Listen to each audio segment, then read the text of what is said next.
नमस्कार, सगरमाथा प्राइम समाचारमा स्वागत छ। म ज्योति पौडेल।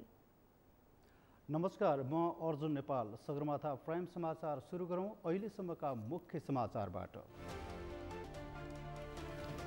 भुटानी शरणार्थी प्रकरणमा संलग्नलाई कडा कारबाही गर्न सांसदहरूको माग। संसद भ्रष्टाचारी जोगाउने प्रहसन स्थल जस्तो भएको टिप्पणी। भ्रष्टाचार नेता, ठेकेदार र कर्मचारीहरूको मिलेमतोमा हुने गरेको सांसद दाहालको दाबी। कर्मचारीले साइनिङ मनीको रूपमा 3% लिने गरेको जिकिर। काभ्रेप्लाञ्चोको भुल्लु गाउँपालिकाको निर्देशनमा सुनकोशी नदीको बालुवा तस्करी। नदीले धार परिवर्तन गर्दा बस्ती जोखिममा।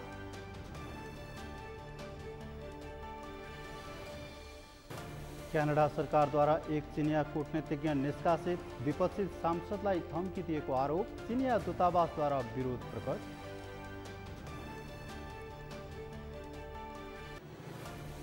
र शहीद स्मारक डिभिजन लिग फुटबलमा 3 स्टारले शीर्ष स्थानमा पुग्ने मौका गुमायो। एनआरटीसँग बराबरी खेल्दै अङ्क बाँड्न बाध्य।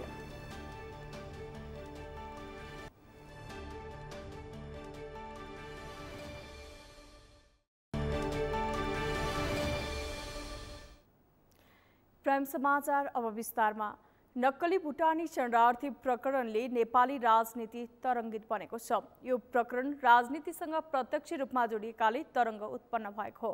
अपराध राजनीतिसँग जोडिनु र राजनीति अपराधीकरणतर्फ अघि बढ्नु मुलुकका लागि ठूलो अभिशाप हो। यो विषयले अहिले संसदमा पनि चर्चा पाएको छ, जसअनुसार प्रतिनिधि सभाका सांसदहरूले नक्कली भुटानी शरणार्थी प्रकरणका संलग्न सबैलाई कडा कारबाही गर्न सरकारसँग माग गरेका छन्। एक रिपोर्ट।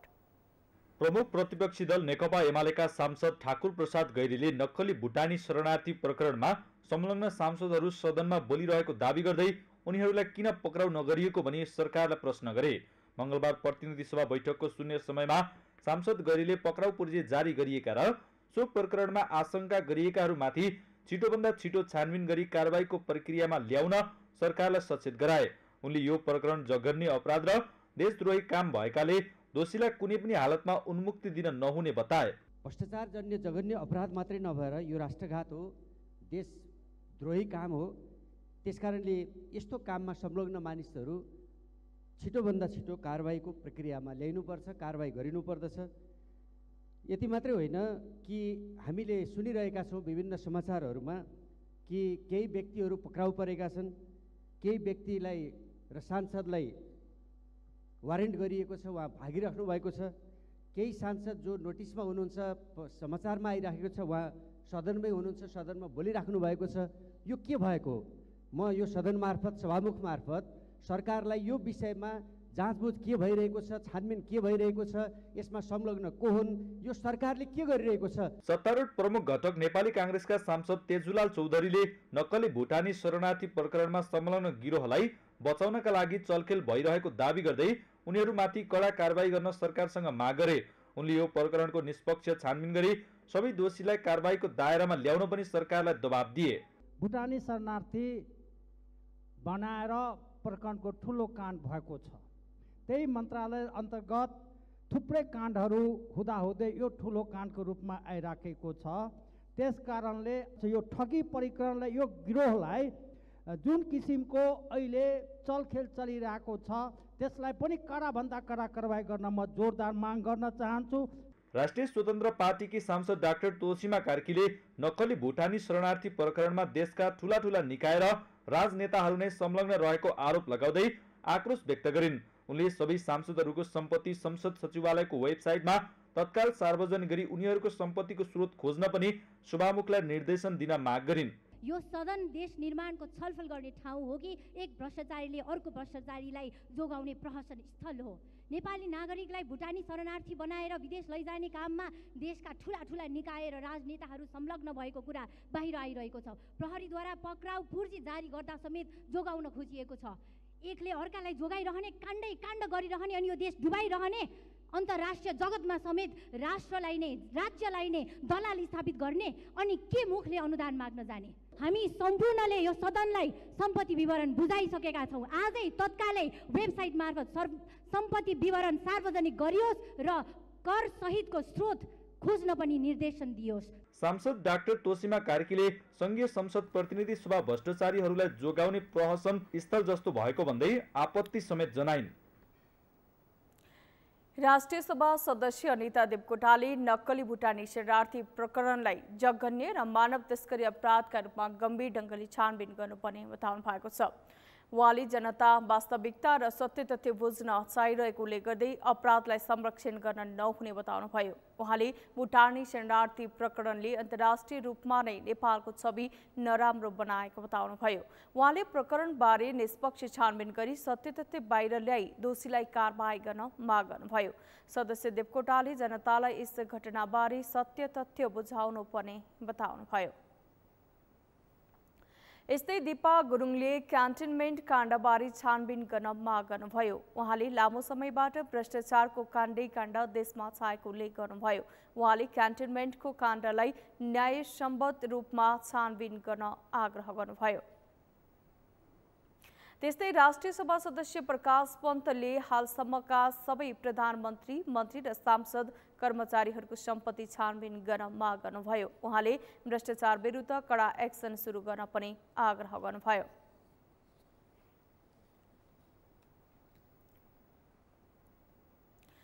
राष्ट्रिय सभा अध्यक्ष गणेश प्रसाद तिमिल सिन्हाले वैशाख 24 गतेको बैठकमा सत्ता पक्षका सदस्य रमेशचंद्र रायमाझीले प्रयोग गरेको शब्द रेकर्डबाट हटाउन संसद सचिवालयलाई निर्देशन दिएका छन्।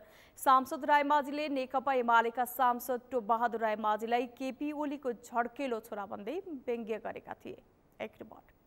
मंगलबार बसेको राष्ट्रिय सभाको बैठकमा अध्यक्ष तिमल सिन्हाले सत्ता पक्षका सांसद रमेशचंद्र रायमाझीले प्रयोग गरेको उहाँको झट्केलो छोरो हो टोपबहादुर रायमाझी भन्ने शब्द रेकर्डबाट हटाउन निर्देशन दिएका हुन्। वैशाख 25 गतेको बैठकमा प्रमुख प्रतिपक्षी दल नेकपा एमालेका राष्ट्रिय सभा सदस्य भैरव सुन्दर श्रेष्ठले रमेशचंद्र रायमाझीको शब्दप्रति नियमापत्ति जनाएका थिए। एमालेका तर्फबाट नियमापत्ति जनाइएसँगै अध्यक्ष तिमल सिन्हाले आफूले एक पटक सुनेर आजको बैठकमा निर्णय लिने बताएका थिए। सोही अनुसार आजको बैठकमा अध्यक्ष तिमल सिन्हाले सदस्य रायमाझीले प्रयोग गरेको शब्द राष्ट्रिय सभा नियमावली 2075 को नियम 21 को घको व्यवस्थासँग मेल नखाने भएकाले 2080 वैशाख 24 गतेको रेकर्डबाट हटाउन सचिवालयलाई निर्देशन दिए। हिजो मिति 2080 1/25 गतेको बैठकमा प्रमुख प्रतिपक्षका माननीय सदस्य भैरव सुन्दर श्रेष्ठले उठाउनु भएको विषयमा सभाको ध्यानाकर्षण भएको छ। माननीय सदस्यले ध्यानाकर्षण गराउने सन्दर्भमा 2080 वैशाख 24 गतेको बैठकमा दलका नेताहरूले आफ्ना भनाइ राख्ने क्रममा माननीय रमेशचंद्र रायमाझीबाट प्रयोग भएको असंसदीय शब्द रेकर्डबाट हटाइयोस् भनी माग गर्नुभएकोले उहाँले बोल्दा प्रयोग गर्नुभएको उहाँको झट्केलो छोरो हो टोपबहादुर रायमाझी भन्ने वाक्यांश राष्ट्रिय सभा नियमावली 2075 को नियम 21 को घको व्यवस्थासँग मेल खाने नदेखिएकोले मिति 2080 वैशाख 24 गतेको रेकर्डबाट हटाउन सचिवालयलाई निर्देशन गर्दछु। अध्यक्ष तिमल सिन्हाले सदस्यहरूले सभामा बोल्दा राष्ट्रिय सभाको हालसम्मको अभ्यासलाई समेत मध्यनजर गरी राष्ट्रिय सभा नियमावली 2075 को नियम 21 को व्यवस्था बमोजिम शिष्ट र मर्यादित शब्दहरू प्रयोग गर्न आग्रह गरे। त्यस्तै राष्ट्रिय सभा सदस्य रमेशचंद्र रायमाझीले प्रतिनिधि सभा सदस्य टोपबहादुर रायमाझीप्रति भनेका शब्दहरू देशको माननीय हराएका कारण खोजी गरेको रूपमा लिन आग्रह गरेका छन्। मंगलबारको बैठकमा समय माग गर्दै स्पष्टीकरण दिने क्रममा आफूले वैशाख 24 गतेको बैठकमा बोल्ने क्रममा नेकपा एमालेका अध्यक्ष केपी शर्मा ओलीको झट्केलो छोरोको रूपमा भने पनि आफ्नै छोरो हो भनिदिएको भए झनै राम्रो हुने रहेछ भन्दै व्यङ्ग्य समेत गरे। मैले अस्ति बोल्ने क्रममा देशको माननीय हराएको र सरकारले चाहिँ माननीयलाई खोजिरहेको अनि फेरि बन्धु भएको कारणले पनि अलिक बढी धेरै चासो राखेको मैले र बन्धु हराएको विषयमा अलिक बढी चासो राख्नु मेरो स्वाभाविक पनि हो जस्तो लाग्छ। त्यस विषयमा मैले यो आफ्नै सन्तान बनाउने उहाँले हिजो साथीहरू मान्ने साथीहरूले अब्जेक्सन जनाउनु भयो। मैले उहाँहरूको आफ्नै सन्तान हो झड्केलो होइन भनेकोमा झन् खुसी नै व्यक्त गर्छु। त्यसकारण पनि मैले चाहिँ एउटा माननीय देशलाई सूचना नदिकन काठमाडौँ आउँदै गरेको माननीय काठमाडौँ आउँदैन भनेर प्लेन चढ्न तयार भएको माननीय न देशभित्र न देश बाहिर कहाँ गएको भन्ने जानकारी नभएको हुँदाखेरि पनि मानिनेको खोजी गरेको हो। त्यसकारण पनि यसलाई उहाँहरूले आपत्ति जनाउनु भयो। आपत्ति जनाउने कुरामा आपत्ति जनाएर आज चाहिँ यो चाहिँ हाम्रै सन्तान हो भनिदिएकोमा धन्यवाद छ। राष्ट्रिय सभा सदस्य रायमाझीले सांसद टोपबहादुर रायमाझीलाई प्रतिपक्ष नेकपा एमाले आफ्नै स्वरो बनाएको दाबी पनि गरे।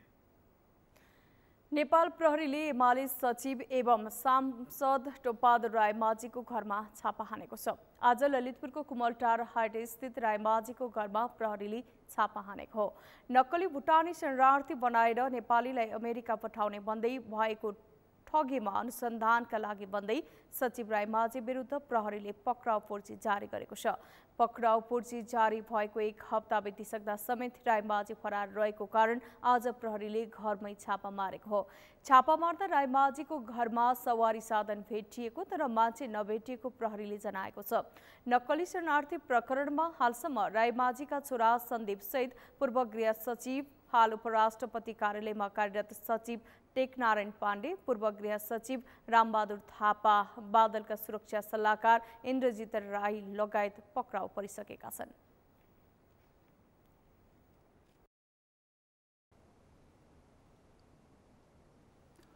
नेपाली कांग्रेसभित्रको आन्तरिक मतभेद उत्कर्षमा पुगेको छ। सभापतिले पार्टीभित्र एकलौटी गरेको भन्दै कांग्रेसभित्र सभापति शेरबहादुर देउवा र महामन्त्री द्वय गगन थापा र विश्वप्रकाश शर्मा बीचको कलह सतहमा पुगेको हो। पार्टीभित्र मात्रै सभापतिको आलोचना गर्दै आएका महामन्त्री द्वय थापा र शर्माले पछिल्लो समय सार्वजनिक रूपमै आलोचना गर्न सुरु गरेका छन्। दुई महामन्त्रीका पछिल्ला अभिव्यक्तिले कांग्रेस फुटको संघारमा पुगेको समेत विश्लेषण गर्न थालिएको छ। तर नेताहरूले भने सभापतिको कामलाई लिएर असन्तुष्टि भएको भए पनि पार्टी नफुट्ने बताउँदै आएका छन्। अमृत ढकालको रिपोर्ट। नेपाली कांग्रेसभित्र सभापति शेरबहादुर देउवा र महामन्त्री द्वय गगन थापा र विश्वप्रकाश शर्मा बीचको मतभेद उत्कर्षमा पुगेको छ। पार्टीभित्र मात्रै सभापतिको आलोचना गर्दै आएका महामन्त्री द्वय थापा र शर्माले पछिल्लो समय भने सार्वजनिक रूपमै आलोचना सुरु गरेका छन्। महामन्त्री थापाले सामाजिक सञ्जाल मार्फत पार्टीको निर्णय र पद्धति खराब हुँदै गएकाले अब धेरै समय मौन बस्न नसक्ने चेतावनी दिएका छन्। महामन्त्री थापाले सामाजिक सञ्जालमा लेखेका छन्, कहिले प्रतिक्रिया चित्त बुझेन, कहिले पद्धति, कति निर्णयहरू मन परेनन्, कति आफूले राखेका विषयले प्रवेश नै पाएनन्। धेरै पटक लाग्यो प्रतिरोध गरौँ, तर हरेक पटक सोचे म जिम्मेवारी लिएर बसेको छु, एउटा सीमा छ। त्यसैले कहिले मौन रहे त कहिले भित्री आफ्ना मत र अडान राखे, लडे, साथीहरूलाई सम्झाएँ, तर अब त अति भयो। महामन्त्री थापा र शर्मा गुनासो गर्ने भन्दा पनि सुन्ने र सम्बोधन गर्ने ठाउँमा छन्। तर कार्यकारी पदमै बसेका महामन्त्री द्वय किन विरक्तिएका छन् त? काम कर्तव्य र अधिकार भन्छ क्या, उहाँहरूले अधिकार खोज्ने होइन नि, कामले अधिकार लिने हो भन्ने मलाई लाग्छ एउटा होइन। हिजो कृष्णप्रसाद भट्टराई पार्टी सभापति हुँदा गिरिजाप्रसाद कोइराला महामन्त्री थिए होइन त। महामन्त्रीको पदले पनि के हुन्थ्यो, पार्टी सभापतिलाई उत्तिकै टक्कर दिन्थ्यो होइन। अनि अब फेरि गिरिजाप्रसाद कोइराला पार्टी सभापति भए, तारानाथ राणाबाट महामन्त्री भए, उनले टक्कर दिन सकेनन् कि। केस गगन र विश्वको मात्र होइन कि, केस के को हो भने देशको त्यो बेलामा वस्तुस्थिति कस्तो छ, इन्टरनेसनल कम्युनिटीसम्म आफूले त्यसलाई कतिको प्रभाव पार्न सकिन्छ, आन्तरिक रूपमा देशका युवाहरूको र देश हिँडेको बाटोलाई नेतृत्वदायी भूमिका कसरी निर्वाह गर्न सकिन्छ। सभापति देउवाको कार्यशैलीबाट पार्टी अगाडि बढ्न नसक्ने निष्कर्षमा पुगेका महामन्त्री थापालाई अर्का महामन्त्री विश्वप्रकाश शर्माको बलियो साथ छ। पार्टी रूपान्तरण नगर्ने भए आफूले पदबाट राजीनामा दिने चेतावनी महामन्त्री शर्माले सभापति शेरबहादुर देउवालाई दिएका छन्। देउवाकै नेतृत्वमा तीनै तहका निर्वाचनमा कांग्रेस पहिलो दल बन्यो। गुमेको सत्ता पनि महिना दिनमै हात पर्यो। तर उपनिर्वाचनमा तनहुँ र चितवनमा देखिएको जनमतले भने कांग्रेसको शैली परिवर्तन गर्नुपर्ने दबाव बढेको छ। जुन ढङ्गबाट जुन एस्पिरेसनका साथ पार्टीले विधानलाई कार्यान्वयन गर्नुपर्थ्यो त्यो कुरामा निश्चय पनि पार्टी बारम्बार चुक्दै आएको छ। यो विषयलाई लगेर पछिल्लो क्रममा महामन्त्री द्वयको आवाज जसरी केन्द्रबिन्दुमा आएको छ, द्वयको आवाज तपाईँले भनेको जस्तो ठ्याक्कै पार्टी फुटाउने र छोड्ने भन्ने खालको अभिव्यक्ति त आएको छैन। तर सभापतिलाई यो वाक्यांश चाहिँ प्रयोग भएको छ, एउटा महामन्त्रीले चाहिँ यो अति भयो, अब चुप लागेर बस्न सक्दिनँ भन्नुभएको छ। अर्को महामन्त्रीले चाहिँ म राजीनामा पनि दिन सक्छु यदि तपाईँले हाम्रो एस्पिरेसनलाई सम्बोधन गर्ने प्रयत्नबाट अगाडि बढ्नु भएन भन्दै गर्दा भन्ने खालको विषय आएको छ। यो एउटा सभापतिलाई यो दबाव सृजना गरेर नयाँ ढङ्गले पार्टी रूपान्तरणको पक्षमा कर्म गर्नको लागि सजिलो बनाउने एउटा उद्देश्य पनि हुन सक्छ। विधान अनुसार महाधिवेशन सम्पन्न भएको 6 महिनाभित्र पूर्णता दिनुपर्ने विभागहरूलाई 1.5 वर्ष बितिसक्दा समेत चासो नदिएको, पार्टीमा आफूहरूले बनाएका योजनालाई अघि बढ्न नदिएको, सभापतिले सधैँ एकलौटी निर्णय गरेको, नियुक्तिमा सभापतिले पार्टीभित्र परामर्श नगरेको, भाद्री सङ्गठनहरूलाई भद्रगोल पारेको, पार्टीबाट सरकारमा मन्त्री पठाउँदा समावेशी नभएको, पार्टी रूपान्तरणबारे कुनै कुरा सुन्नै नचाहेको भन्दै महामन्त्रीहरूले सभापति देउवाको आलोचना गरेका हुन्। महामन्त्री द्वयका पछिल्ला अभिव्यक्तिले उनीहरूले पार्टीभित्रै बसेर सङ्घर्ष गर्छन् अथवा विद्रोह गर्छन् भन्ने सर्वत्र चासोको विषय बनेको छ। उहाँले पार्टी छोड्ने त म किन कल्पना गर्दैन, हिजो ढिलो भइसक्यो। उहाँले छोड्ने हो भने उपनिर्वाचन अगाडि छोड्नु पर्थ्यो होइन, किनभने अबको हैसियत हेर्नुहोस् है, स्वर्णिम वाग्लेको अन्डरमा जानुपर्छ यदि राष्ट्रसभा जाने हो भने हो। उहाँहरूले नयाँ पार्टी खोलेर जानलाई त यो अधिवेशन लगत्तै जान सक्नु पर्थ्यो। अधिवेशनमा उहाँहरूलाई महामन्त्री बनाएर उहाँहरूले पार्टीभित्र के कुरा हस्तक्षेपकारी भूमिका निर्वाह गर्नुभयो, त्यसको प्रक्रियाको ढङ्ग फरक पनि हुनसक्छ। यसरी उहाँले प्रस्तुत भइरहँदा यसको इम्प्लिकेसन तल जनस्तरसम्म कसरी जाने भन्ने पार्टीको पङ्क्तिमा त्यो एउटा खालको प्रश्न चिन्ह पनि आउँछ। तर उहाँ सम्बोधन गरिरहँदा सभापतिलाई कन्फिडेन्टमा लगेर गर्नुपर्छ भन्ने मेरो विश्वास रहेको छ। सभापति भनेको त अल्टिमेट नेपाली कङ्ग्रेसभित्र आफैमा 51% भागीदारी हिस्सेदारी भन्ने खालको एउटा ट्यासिट अन्डरस्ट्यान्डिङ जस्तो छ। त्यसकारणले यो बेला महामन्त्री द्वयले बडो जिम्मेवारीपूर्वक सभापतिलाई पनि कन्फिडेन्टमा लगेर सभापतिपछि कार्य भूमिकामा महामन्त्रीको रोल हुँदै गर्दा पार्टीको सम्पूर्ण क्रियाकलापहरूलाई एवं रीतिले विधानभित्र रहेर ती क्रियाकलापहरूलाई कसरी सम्बोधन गर्न सकिन्छ भन्ने पङ्क्तिबाट सभापतिलाई कन्फिडेन्टमा नलगिकन अगाडि बढ्दै गर्दा पार्टीको आन्तरिक संरचनामा दुर्घटनाको सम्भावना पनि हुने सम्भावना देखिन्छ। पार्टीभित्र अवसर नपाएको भन्दै केही बौद्धिक मानिएका काङ्ग्रेस नेताहरूले पार्टी छोडिसकेका छन्। उपनिर्वाचनको समयमा त यसले विशेष चर्चा समेत पायो। अहिले महामन्त्रीहरूले समेत सभापतिको कार्यशैलीमा असन्तुष्ट जनाएका छन्। महामन्त्री द्वय थापा र शर्माको असन्तुष्टि कुन तहको हो त्यो भने समयले नै बतौला। सगरमाथा टेलिभिजनका लागि क्यामेरामा लिम्बहादुर खत्री र सुनिल कोइलका साथमा अमृत रकाल, काठमाडौँ। देशका ठूला र पुराना राजनीतिक दलहरूप्रति अहिले आम नागरिकको असन्तुष्टि चुलिएको छ। गएको उपनिर्वाचनमा नयाँ दलको उदय भएसँगै ठूला राजनीतिक दलहरू आफूलाई सुधार्नुपर्ने अभिव्यक्ति दिँदै आएका छन्। लामो समयसम्म पार्टीभित्र एउटै व्यक्ति नेतृत्व पङ्क्तिमा हावी भइरहने समस्या मूलधारका दलहरूमा देखिएको छ। यसले आम जनता दिक्क भइसकेका छन् भने पार्टीभित्रै पनि युवा नेताहरूको असन्तुष्टि बढेको छ। यशोदा भण्डारीको रिपोर्ट। काङ्ग्रेस, एमाले, माओवादी लगायतका मूलधारका दलहरूप्रति आम नेपाली वाक्क दिक्क भइसकेका छन्।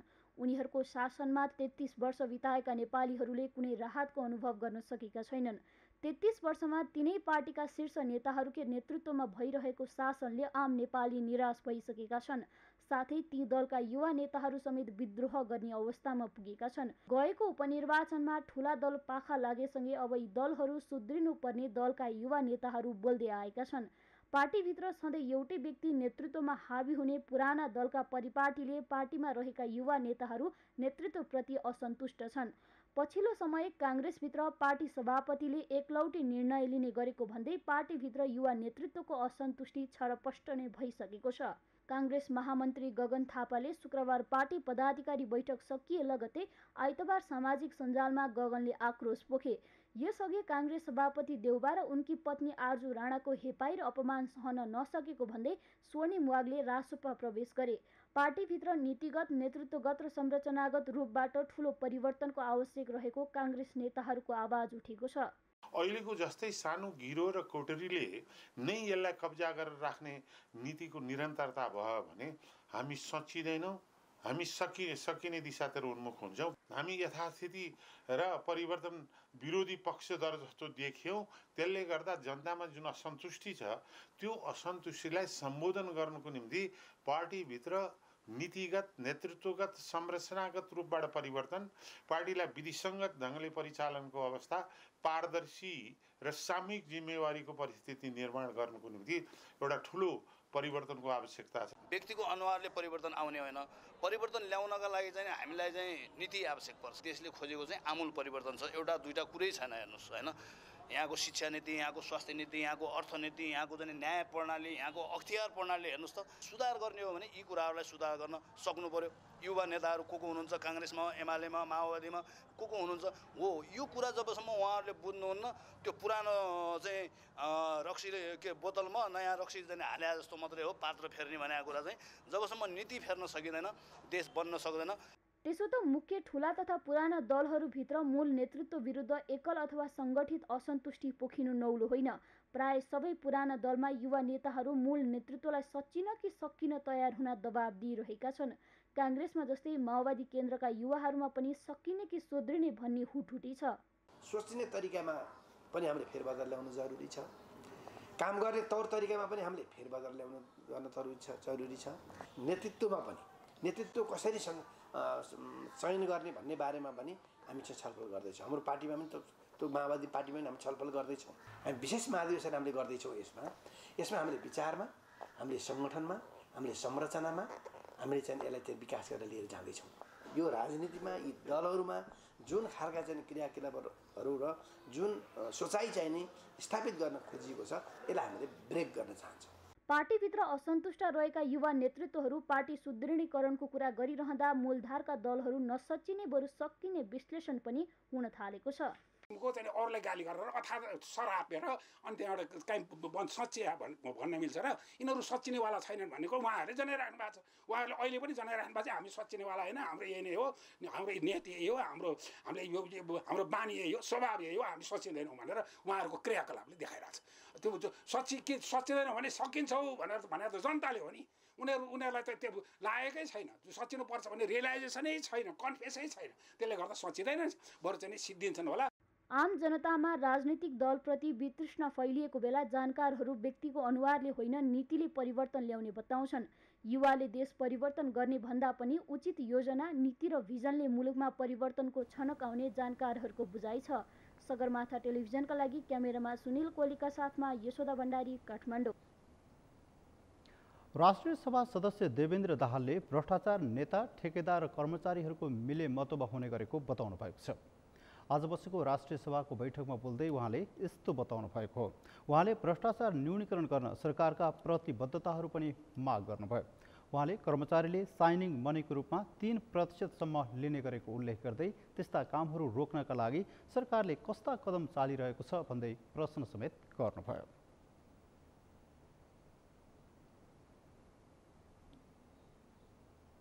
रिपोर्टिङको क्रममा कि कर्मचारीले साइनिङ मनी लिने, सुरुमा साइन गर्दाखेरि यही सदनमा मैले उठाएको थिएँ, साइनिङ मनी लिने 2% 3% कति हुन्छ त्यो गोजीमा हालिहाल्ने, अनि ठेकेदारले के गर्ने मोबिलाइजेसनको रकम लिने र त्यो मोबिलाइजेसनको रकम चाहिँ भिटा प्लानिङमा लगाउने अथवा अरू नै काममा लगाउने। यो भइसकेपछि अब 30%, अब त्यस पछाडि के हुन्छ त भन्दाखेरि त्यो आयोजना त लथालिङ्ग हुन्छ, त्यो आयोजना त अगाडि बढ्दैन। यस्तै क्रमले वर्षौँदेखि यो क्रम अगाडि बढिरहेको छ। राष्ट्रिय सभा सदस्य दाहालले कर्मचारी, ठेकेदार र नेताहरूको मिले मतोमा भ्रष्टाचार हुने गरेको दाबी गर्नुभयो। नेपाली काङ्ग्रेसका महामन्त्री तथा सांसद विश्वप्रकाश शर्माले सरकारले भ्रष्टाचार विरुद्ध फाइल मात्रै नभई फायर खोल्नुपर्ने बताउनु भएको छ। प्रतिनिधि सभामा जारी विनियोजित बजेट 2080 को सिद्धान्त र प्राथमिकता माथिको छलफलमा भाग लिँदै महामन्त्री शर्माले भ्रष्टाचार विरुद्ध खोलेको फाइल निष्कर्षमा पुर्याउनु पर्ने बताउनु भएको हो। सरकारले भ्रष्टाचार विरुद्ध फाइल मात्रै नभएर फायर खोल्दै निर्दोष कोही फस्न नहुने र दोषी कोही बच्न नहुने उल्लेख गर्नुभयो। महामन्त्री शर्माले सरकारले ल्याएको भ्रष्टाचार नियन्त्रण ऐन 2059 को संशोधनमा भ्रष्टाचारको छानबिन गर्न 5 वर्षको हदम्यादको प्रस्ताव राख्नु शून्य सहनशीलताको नीतिसँग विरोधाभास हुने गरेको तर्क गर्नुभयो। भ्रष्टाचारका विषयमा किन्तु परन्तु नगरी छानबिनमा राज्यले कठोरतापूर्वक जानुपर्ने उहाँको भनाइ छ। प्रस्ताव राखिएको छ र यो विरोधाभास पूर्ण छ। त्यसैले म अपिल र आग्रह गर्न चाहन्छु, कुनै इफ, कुनै बट, कुनै किन्तु, कुनै परन्तु नगरिकन भ्रष्टाचारको छानबिनको सन्दर्भमा राज्यले कठोरतापूर्वक जानका लागि कुनै पनि हदम्याद राख्ने कुराबाट सरकार पछि सर्नुपर्छ। यो राख्ने कुरासँग सहमति हुन सक्दैन। यो बेलामा यहीँनिर भुटानी शरणार्थीको सन्दर्भको जो फाइल खोलिएको छ यसलाई निष्कर्षमा पुर्याउनु पर्छ भन्ने कुरा पनि म अपिल र आग्रह गर्न चाहन्छु। उहाँले बितेको 10 वर्षमा अरबौंको बेरोजु र भ्रष्टाचार मुलुकको सामु रहेको भन्दै निरन्तरको व्यापार घाटा र खाना पुग्ने सम्मको उत्पादन नभएको स्थिति रहेको बताउनुभयो।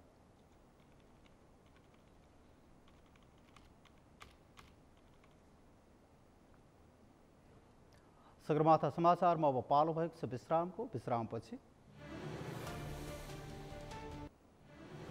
काभ्रे प्लान्चोकको भुम्लु गाउँपालिकाको निर्देशनमा सुनकोशी नदीको बालुवा तस्करी, नदीले धार परिवर्तन गर्दा बस्ती जोखिममा।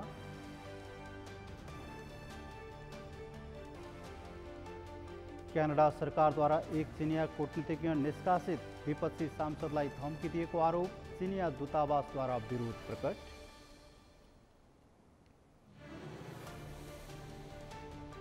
र शहीद स्मारक ए डिभिजन लिग फुटबलमा 3 स्टारले शीर्ष स्थानमा पुग्ने मौका गुमायो, एनआरटीसँग बराबरी खेल्दै अङ्क बाँड्न बाध्य।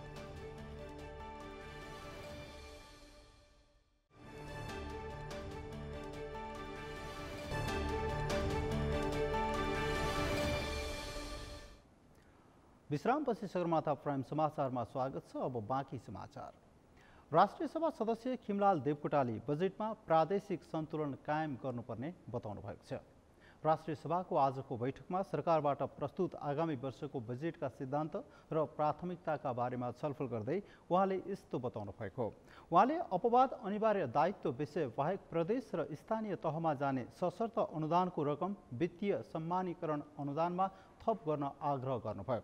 उहाँले नेपालको बजेट वितरणको सबैभन्दा ठूलो समस्या प्रधानमन्त्री, मन्त्री र केही ठूला नेताहरूको निर्वाचन क्षेत्रमा केन्द्रित गराउने परम्परा रहेको भन्दै त्यसलाई तोड्न आवश्यक रहेको बताउनुभयो। टार्नुभन्दा पनि उचित सम्मान र पुरस्कृत गरोस्।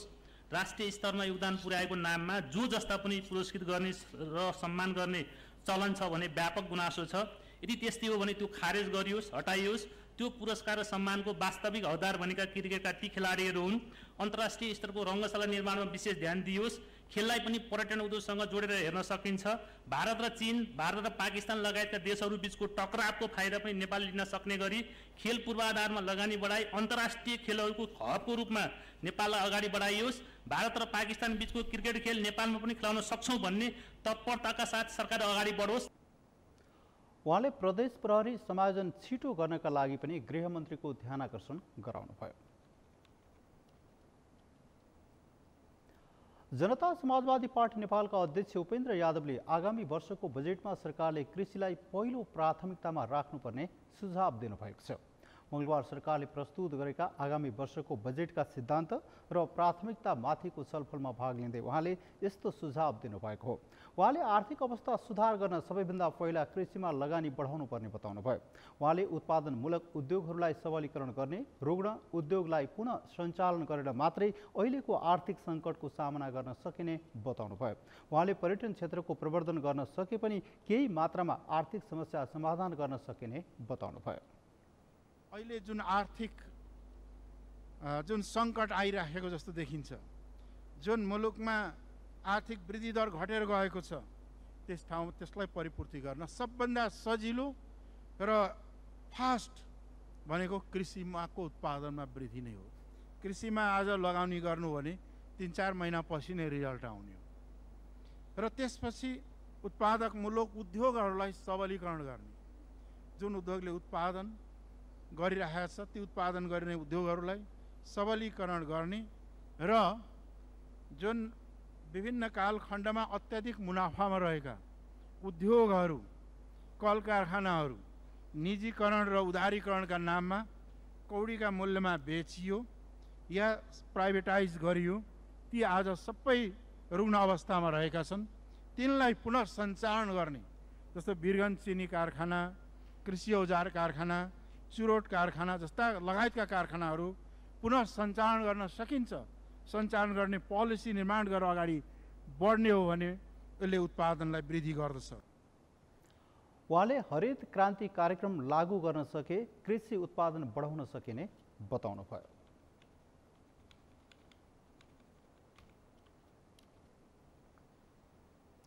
नेपाली कांग्रेसका सांसद विनोद कुमार चौधरीले सरकारको स्पष्ट दृष्टिकोण नहुँदा पुँजी बजारको विकासमा अवरोध आएको टिप्पणी गर्नुभएको छ।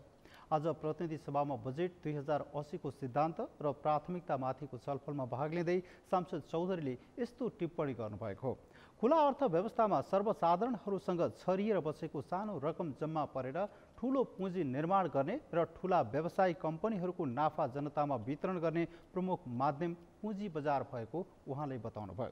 उहाँले पुँजी बजारलाई प्राप्त उपयोग गर्न सक्ने हो भने जनतासँग भएको सानो पुँजी एकीकृत गरी ठूला परियोजना बनाउन सकिने विश्वास व्यक्त गर्नुभयो। मार्फत सुरु गरिएको सुधारले आज मुलुकका निजी क्षेत्रको संस्थागत विकास हुन सकेको हो। सोही नीतिको प्रतिफल स्वरूप आज मुलुकमा दूरसञ्चार, बैंक, वित्तीय क्षेत्र, हस्पिटालिटी, यातायात तथा हवाई उड्डयन, सूचना प्रविधि, शिक्षा र स्वास्थ्य क्षेत्रले ठूलो फड्को मारेको थियो। यस नीतिले कुल ग्राहस्थ उत्पादनको झन्डै 35% हिस्सा ओगट्ने नयाँ क्षेत्रहरू विकास भएका थिए। तर त्यसपछि हामीले दोस्रो चरणको सुधारलाई अगाडि बढाउन सकेनौँ। सांसद चौधरीले आगामी आर्थिक वर्षको बजेट दोस्रो चरणको सुधारको गन्तव्य बन्नुपर्ने बताउनुभयो। संसदमा आगामी वर्षको बजेटका सिद्धान्त र प्राथमिकताका बारेमा छलफल भइरहेको छ। बजेटमा राजनीतिक दल, सांसद, नेता, व्यवसायी मात्र होइन आम सर्वसाधारणको पनि उत्तिकै चासो रहने गरेको छ। संसदमा छलफल चलिरहँदा अहिले देशको आर्थिक अवस्था नाजुक भएको समयमा आउने बजेटको आकार कस्तो होला भन्ने चासो सर्वत्र रहेको छ। यसै सन्दर्भमा आज हामीले सगरमाथा जनबोलीमा सर्वसाधारणलाई सोधेका थियौँ, यस पटकको बजेटको प्राथमिकता के हुनुपर्छ? हेरौँ उनीहरूको भनाइ उनीहरूकै शैलीमा।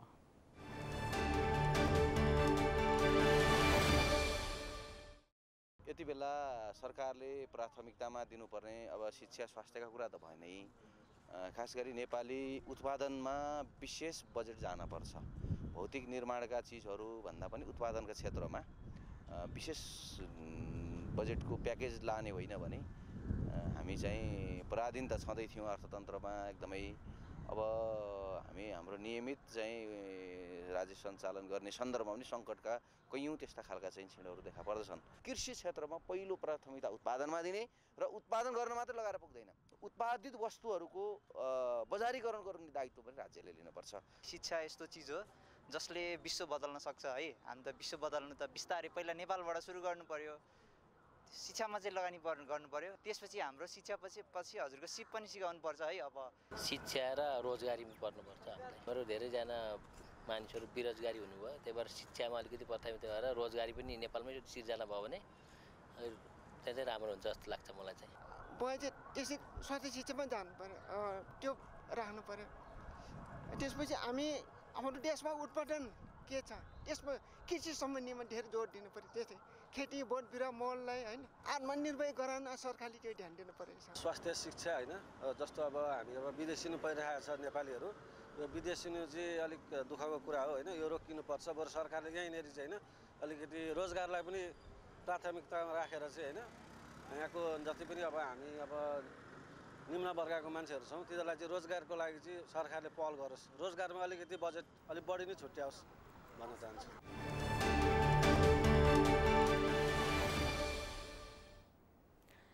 प्राकृतिक सम्पदाको अवैध दोहन गर्ने गरी डोजर लगाएर बालुवा, रोडा, ढुङ्गा निकाल्न नपाइने प्रावधानको काभ्रेमा धज्जी उडिरहेको छ। काभ्रेको दोलालघाट स्थित सुनकोशी नदी बगरमा दिनरात पालिकाकै निर्देशनमा अवैध रूपमा नदी दोहन भइरहेको छ। नदीको धार नै परिवर्तन भएर बस्ती समेत जोखिममा पर्दा समेत न त स्थानीय बोल्न सक्छन् न त सम्बन्धित निकायको ध्यान नै गएको छ। काभ्रे प्लान्चोकबाट रिकेश विश्वकर्माको रिपोर्ट। काभ्रे पलाञ्चोक जिल्लाको बुल्लु गाउँपालिका वडा नम्बर 10 मा पर्ने सुनकोशी नदीको पशुपति बगरमा रातारात बालुवा तस्करी हुन थालेको छ। गाउँपालिकाले पछिल्लो पटक न त वातावरणीय प्रभाव मूल्याङ्कन गरेको छ न त टेन्डर नै आह्वान गर्न सकेको छ, तर पनि बगरबाट रातारात बालुवा टिप्परका टिप्पर चोरी हुने गरेको छ। गत 17 गते राति 11:30 बजे तस्करी गरी ओसार पोसार गरिरहेको 4वटा टिप्परलाई दोलालघाटका स्थानीयले समाते। टिप्परका चालकहरूले एउटा रु 2500 को गाउँपालिकाको करको रसिद र अर्को 100 रुपैयाँको सवारी करको रसिद देखाउँदै सबै माथिबाटै मिलाएर आएको बताए। पालिकाको बिल देखाएरै अब चाहिँ ल्याएको देखेर त्यो तिर्न नभएको ठाउँ भनेर प्रहरीले निवेदन ल्यायो स्थानीयको सहयोगमा। हजुर। र हामीले आवश्यक कारबाहीका लागि जिल्ला समन्वय समितिमा पठाएको छौँ। जिल्ला समन्वय समितिले कारबाहीका लागि मात्र सिफारिस गर्ने अधिकार मात्रै भएको भन्ने गरेको छ।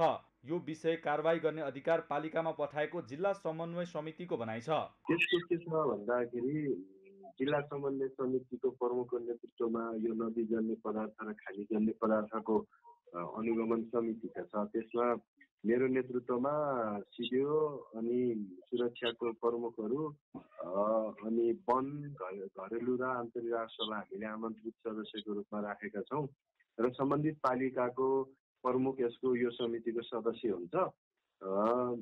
त्यहाँ पब्लिकले गुनासोले चाहिँ खबर गरिसकेपछि पुलिसले चाहिँ यी गाडीहरू समातेर ल्याइसकेपछि जिल्ला प्रहरी कार्यालयले जिल्ला समन्वय समितिको यो अनुगमन समितिमा पठाएको रहेछ। त्यो विषयमा हामीले छलफल गरेर फेरि यसको चाहिँ कारबाही गर्ने अधिकार जिल्ला समन्वय समितिलाई छैन। कारबाही गर्ने सिफारिस गर्ने अधिकार छ। त्यो कारबाही गर्ने अधिकार सम्बन्धित पालिकालाई नै भएको हुनाले सम्बन्धित पालिकालाई नै कारबाही गर्नु भनेर चाहिँ हामीले निर्णय गरेर पठाएको। तर भुल्लु गाउँपालिका भने यस विषयमा सानोतिनो कुरा जस्तो गर्दै खासै केही नभएको दाबी गर्छ। पटक पटक भन्दै आएको र त्यसको लागि हामीले सरकार सम्बन्धित निकायहरूलाई पटक पटक भन्दाखेरि पनि त्यो लामो समयसम्म हामीले गुनासो गरिरह्यौँ र उत्खनन भइ नै राख्ने नदीको बिचमा चाहिँ मिसिन चलिराख्ने भइसकेपछि के हो त यो भनेर हामी निरीक्षण गर्न गएको। त्यहाँ सम्बन्धित ठाउँमा नपुगिकन हामीले घेराबन्दी पर्यौँ होइन। यो त एउटा चाहिँ अकल्पनीय घटनाले चाहिँ हामीलाई एउटा आतंकित पनि बनायो। अवैधानिक उत्खनन गरेर ल्याएका सामानहरू चाहिँ आएको टिफरहरूलाई मात्रै रोक्ने प्रयत्न गरिएको छ।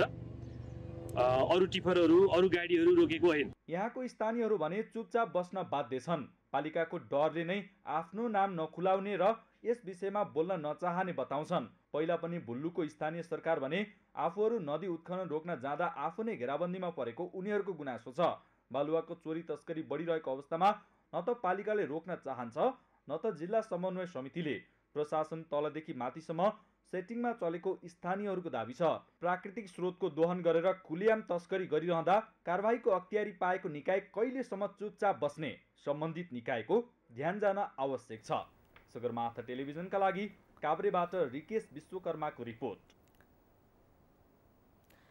मुलुकमा रोजगारीको अवसर छैन, त्यसैले वैदेशिक रोजगारीमा जानुको विकल्प छैन। तर पनि वैदेशिक रोजगारीमा जान त्यति सजिलो छैन। स्वदेशदेखि लिएर विदेशसम्म नेपाली कामदारहरू ठाउँ ठाउँमा ठगिन्छन्, धेरै नै दुःख पाउँछन्। खास गरी अवैधानिक रूपमा वैदेशिक रोजगारीमा जानेहरूले बढी दुःख पाइरहेका छन्। सरकारले अवैधानिक रूपबाट वैदेशिक रोजगारीका लागि विभिन्न मुलुकमा पुगेका नेपाली नागरिकलाई एक पटकका लागि वैधता दिने तयारी थालेको छ।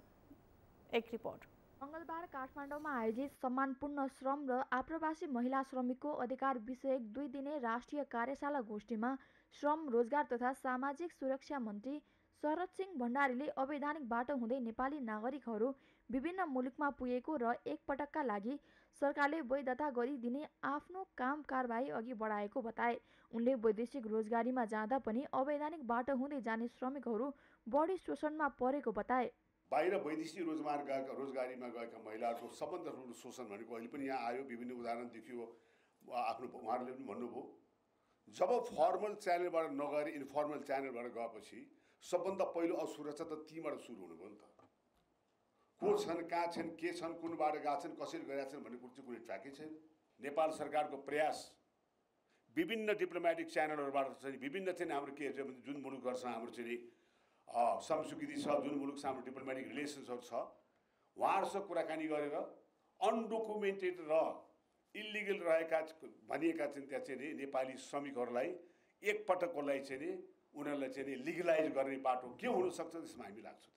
कार्यक्रममा ओरेक नेपालका संस्थापक अध्यक्ष रेणु राज भण्डारीले महिलाहरूको श्रमको मूल्य पाउने गरी सामाजिक सुरक्षा योजना आवश्यक रहेको बताइन्। उनले प्रभावकारी सामाजिक सुरक्षा कार्यक्रमको आवश्यकता रहेको उल्लेख गरिन्। उनले आफ्नो श्रमको लगानी त पाउनु पर्यो नि त। सोशल सेक्युरिटी स्किम चाहियो क्या, प्रपर सोशल सेक्युरिटी स्किम चाहियो। अहिले इन्टरनेसनल ट्रेड रिजिमहरू फेरिएको छ, अहिलेको इकोनोमिकल स्ट्याटसहरू फर्किएको छ। यो बेलामा हामीले कन्भेन्सनल काम र कन्भेन्सनल कुरा मात्रै गरेर पनि पुग्दैन।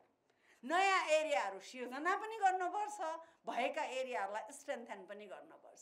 त्यसको लागि इन्टेलेक्चुअल डिबेट पनि चाहिन्छ, डिस्कसन पनि चाहिन्छ, एक्टिभिजम पनि चाहिन्छ, कमिटमेन्ट पनि चाहिन्छ। त्यसैले त्यसको लागि चाहिँ साँच्चीकै PPP भनेको चाहिँ पब्लिक SP भन्छ, सोसियल सेक्टर पार्टनरसिपमा जाउँ। कार्यक्रममा महिला आयोगकी सदस्य कृष्ण कुमारी खतिवड़ाले वैदेशिक रोजगारबाट अलपत्र बनेर आएका महिलाहरूको व्यवस्थापनका लागि सातै प्रदेशले सोच्न जरुरी रहेको बताइन्। वैदेशिक रोजगारमा गई अलपत्र परेका महिलाहरूको अभिभावकत्व राज्यले लिनुपर्ने उनको तर्क छ। आज खुल्ला नाका, बर्दियाको नाका हेर्छु, बीरगञ्जको नाका हेर्छु, जोगमुनिको नाका हेर्छु, काँकरभिटाको खुल्ला नाकाबाट दिनदारै महिलाहरू बेचेर लगेर पारी गएपछि गर्भवती बनाएर वारी ल्याइएको छ। अब न बाबुले स्वीकार छ, न समाजले स्वीकार छ, न तपाईँलाई राज्यले स्वीकार छ। ती महिलाहरूको हालत हामीले देखिसकेका छौँ। अब राष्ट्रिय महिला आयोगले लौ न यो संस्थामा हाम्रो महिला अलपत्र छ भनेर राखिदिनुहोस् भनेर हामीले अनुरोध गर्नुपर्ने अवस्था छ। दाइ, राज्यको भूमिकामा सातै प्रदेशमा महिलाहरू वैदेशिक रोजगारबाट अलपत्र परेर आए भने राज्यले अभिभावकत्व लिनुपर्छ। सदस्य कृष्ण कुमारी खतिवड़ाले अहिले पनि खुल्ला नाकाबाट महिलाहरू बेचिनुपर्ने अवस्था विद्यमान रहेको प्रति सरकारको ध्यानआकर्षण गराइन्। सगरमाथा प्राइम समाचारमा उपालो विश्रामको विश्रामपछि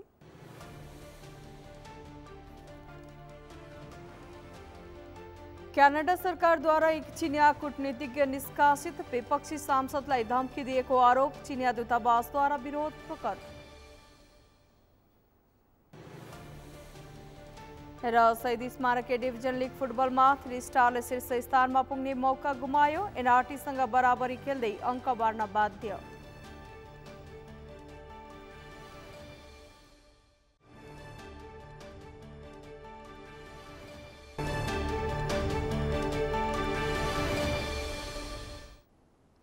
सगरमाथा प्राइम समाचारमा अब पालो भएको छ अर्थ समाचारको।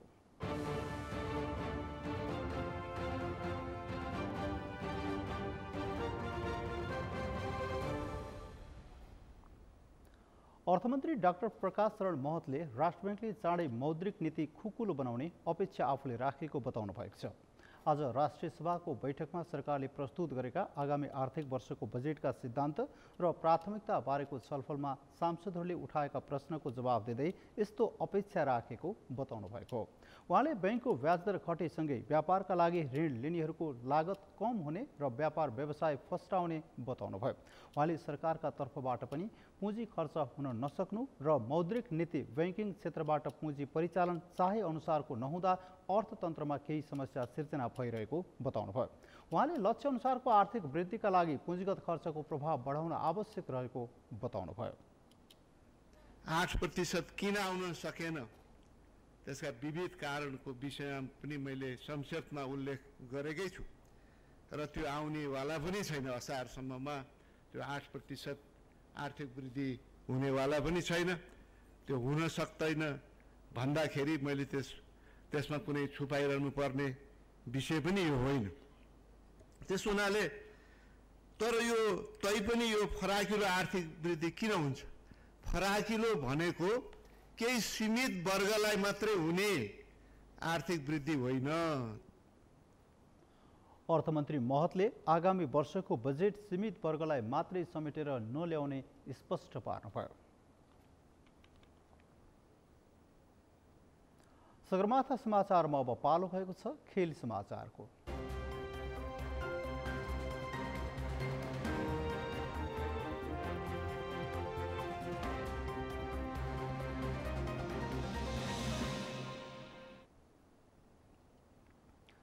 शहीद स्मारक ए डिभिजन लिगमा 3 स्टार क्लबले एनआरटीसँग बराबरी खेल्दै अङ्क बाँडेको छ। आज दशरथ रङ्गशालामा 3 स्टारले एनआरटीसँग गोल रहित बराबरी खेल्दै अङ्क बाँडेको हो। बराबरीसँगै 3 स्टारले शीर्ष स्थानको चर्च बोइजसँग अङ्क बराबरी गर्ने अवसर गुमाएको छ। 3 स्टार विरुद्ध प्राप्त अङ्कले एनआरटीलाई भने राहत दिएको छ। उसले रेलिगेसन जोनमा रहेको खुमलटारभन्दा 1 अङ्क बढी जोडेर 18 अङ्क बनाएको छ। 3 स्टार 25 अङ्क सहित तालिकाको दोस्रो स्थानमा उक्लिएको छ। आजै सङ्कटा क्लबले सातोबाटो युथ क्लबमाथि सहज जित दर्ता गरेको छ। स्यासल मैदानमा सङ्कटाले सातोबाटोलाई 2-0 गोल अन्तरले हराएको। सङ्कटाको जितमा दुवै गोल युसेफ एटिसले गरे भने जितसँगै 16 खेलमा 20 अङ्क जोडेको सङ्कटा अङ्क तालिकाको 9औं स्थानमा उक्लिएको छ। 16 खेलमा 23 अङ्क रहेको सातोबाटो 5औं स्थानमा रहेको छ। सगरमाथा प्राइम समाचारको अन्त्यमा मुख्य समाचार पुनः एकपटक। भुटानी शरणार्थी प्रकरणमा संलग्नलाई कडा कारवाही गर्न सांसदहरूको माग। संसद भ्रष्टाचारी जोगाउने प्रहसन स्थल जस्तो भएको टिप्पणी। भ्रष्टाचार नेता ठेकेदार र कर्मचारीहरूको मिले मतमा हुने गरेको सांसद दाहालको दावी। कर्मचारीले साइनिङ मनीको रूपमा 3% लिने गरेको जिकिर। काभ्रे प्लाञ्चोकको भुल्लु गाउँपालिकाको निर्देशनमा सुनकोशी नदीको बालुवा तस्करी। नदीले धार परिवर्तन गर्दा बस्ती जोखिममा।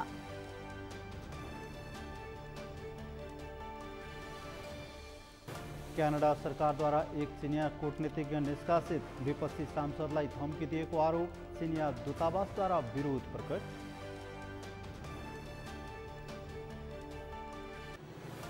र शहीद स्मारक ए डिभिजन लिग फुटबलमा 3 स्टारले शीर्ष स्थानमा पुग्ने मौका गुमायो। एनआरटीसँग बराबरी खेल्दै अङ्क बाँड्न बाध्य।